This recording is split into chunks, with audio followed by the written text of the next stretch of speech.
Resident Evil 4 Remake is shaping up to be a commercially successful game. The hype behind it is outstanding, and I'm sure longtime fans have been waiting for forever for this title to launch. March 24th, we'll finally be able to get this early into the new year of 2023. But before that happens, let's talk about some things that they should probably keep. Mind you, this is my kind of list right here. This is what I think makes Resident Evil 4 good. I have played this since the GameCube version, so with that being said, I might have rose-tinted glasses on. Feel free to always voice your opinion in the comments. I want to know what are important pieces of the game that you want to keep in the remake. My biggest fear is that they're going to remove chunks of the game or change huge parts of the game that were fundamental to the original. I get it. Mikami himself said that he wished he had a longer time to work on the story, and that's fine. Alrighty, with all that being said, let's start off strong. Bring the dog back. Just do it. I don't know why you guys already got rid of the dog. That dog is so iconic to so many players. I want to see him back. I want to pet him. I want to save him from that bear trap, and me and that dog, we're going to take on that El Gigante and take the day. That's it. Bring him back. Also, don't forget Leon's bingo line. That is probably one of the best things in the game. Where's everyone going? Bingo? No. It just sets up the tone, really. Like, you think it's going to be super horror. It starts off so strong with the whole village attacking you, and then you see the whole cast go away into the church. Next thing, Leon drops a fat line that makes everyone laugh. It's like a sitcom. And on the same note, just bring back Leon's funny one-liners. Like, he drops so many of them throughout the whole game. Don't fall for this old trick. Sent my right hand to dispose of you. Your right hand comes off? Business to take care of. See you later.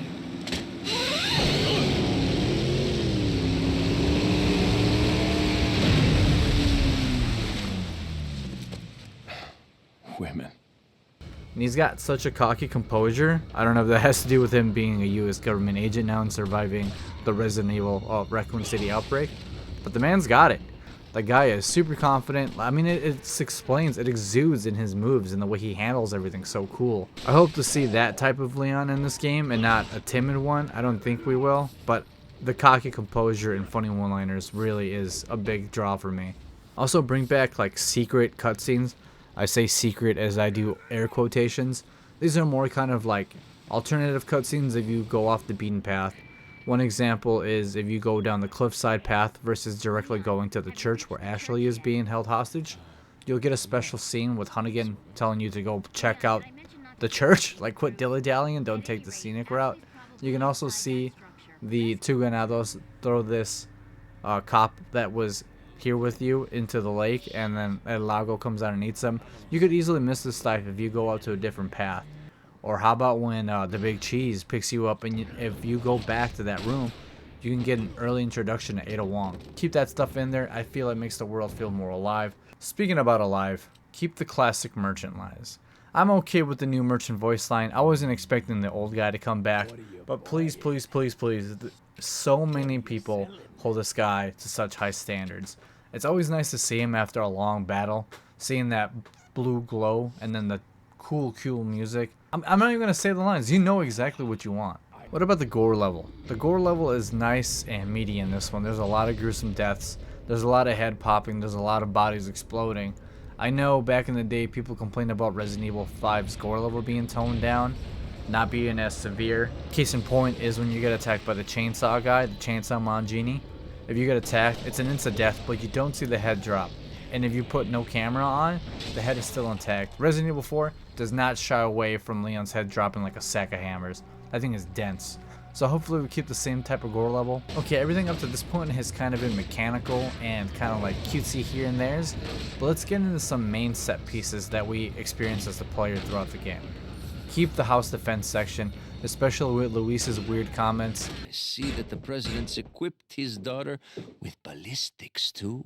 How rude! This place is so cool. It really does feel like a last hold barred section, especially with the setting. It's all rainy, it's thunderstorming, you guys are cornered, and wave after wave of ganados comes through. You can barricade, but eventually they'll overrun you and you have to go up to the second floor.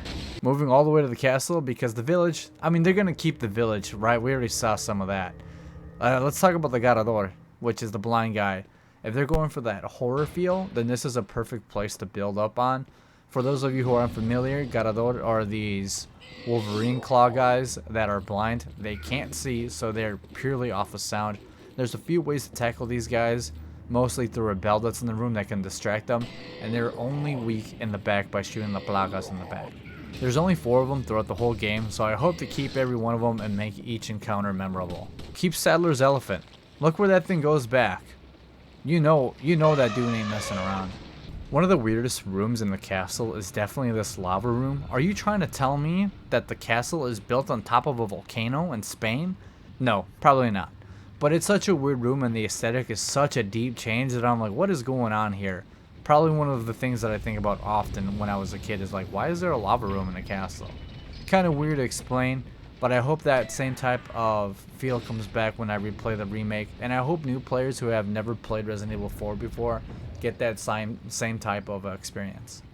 Being able to shoot the navigator hide or navigador hide, I forgot what it's called, but after these guys take away Ashley, you get into a small encounter, take revenge, destroy their home. Just absolutely pelt it with bullets. It'll come down with a secret cutscene. And you're going to get all these eyes. They get the red eye, the blue eye, the green eye. Pimp out your butterfly lamp and you're going to get high prices for those. Keep the double El Gigante fight. This fight is so cool, especially when they just walk through. Their designs are sick. Look at this dude. This guy's got a straight up handkerchief right across his face. If you can't fight 2 Gigantes at once, that's fine. There's a giant hole in the middle of the room and you know exactly what that does. But also be careful once you get one of them down there, because they're going to come back and they're going to try to deep fry your ass with them. This is probably one of the sections that I think is going to get removed in the remake, and it's the minecart section. It's just so action packed and balls to the wall, and from what I've seen, I don't know if they're trying to go super actiony, but this one is so crazy and out there that I don't know if they're going to keep it, but if they do, I'd be pleasantly surprised. Speaking about out there, keep the giant Salazar robot. That thing is so cool, where you just have to QTE your way out of being stomped by Salazar's giant porcelain robot. Awesome. Sets a great set piece, and it's a good way to set the tone before you actually get to meet Salazar himself again. Moving all the way to the island, keep the fire guy in the oven. Let him toast. Let him toast up, crisp up for the new players that aren't going to see this jump scare coming. And I know they're going to keep these guys, right? The Regeneradores and Iron Maiden, those guys that you need to shoot the exact location where Las Plagas are. I'm not worried about them staying in. I'd be surprised if they took them out. But what I'm talking about is the intro sequence. Reading the papers, seeing these bodies being hung up, seeing what kind of sick experiments they've been doing on the lab. Keep all of that and build off of it with the new aesthetics and build the horror sequence. Make the player fear the Regenerador again, because at this point we all know how to deal with them. It reinstilled that fear of those enemies back into us veteran players. Keep the Krauser QTE fight really cool, sick display of cinematics. The laser hallway has got to stay. It's a nice homage to the Wes Anderson film, the first one, Resident Evil, where all these guys get cut up, and it's so kooky. Look at all the cool stuff Leon does just to avoid getting spliced up. It's awesome, man. And then keep him when he's sitting on Sadler's chair afterwards, like a nice reward, taunting Sadler himself. It's great. It shows that nice, strong Kaiki composure, and this isn't the same rookie that we dealt with back in '98, the Raccoon City incident. And then just keep the Krauser boss fight. You know, it's so cool. Krauser wants Leon dead so bad that he even brings robots to the fight, and he's willing to take down the tower with Leon and himself. What a cool fight, too, man. Just the banter that these guys have. And the end of a rivalry. These guys used to be comrades, and now it's all gone away to nothing. Speaking about another section that I think is definitely going to get cut because it's just so freaking crazy, is Mike and his badass chopper. Leon finally gets some backup by Mike, who absolutely decimates the soldiers here in the island, ripping them apart with his chain guns and the rocket launchers. Mike is the reason why Leon is alive to this day. We wouldn't have a Resident Evil 6 Leon campaign if it wasn't for Mike. This one here is definitely niche, and I will not be upset if it's gone. But this little alive bag, if you open up this dumpster and check this little bag here that's blood soaked, it's going to start writhing around and moving, and you're like, what the hell is that? What's in there? I don't know, but if you shoot it, it stops.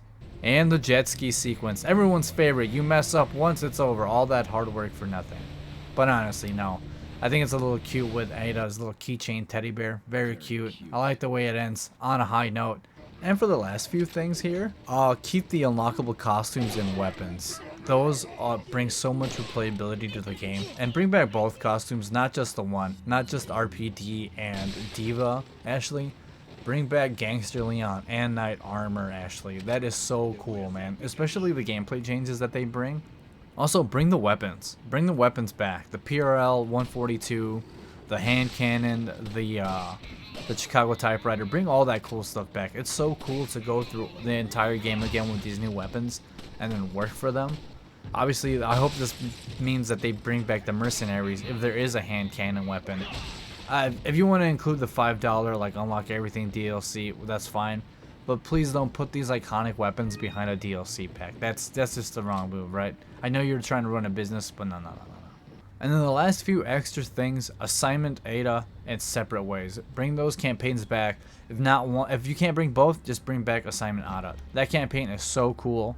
And the rumor is the same team that made Resident Evil 3 Remake is working on that side campaign.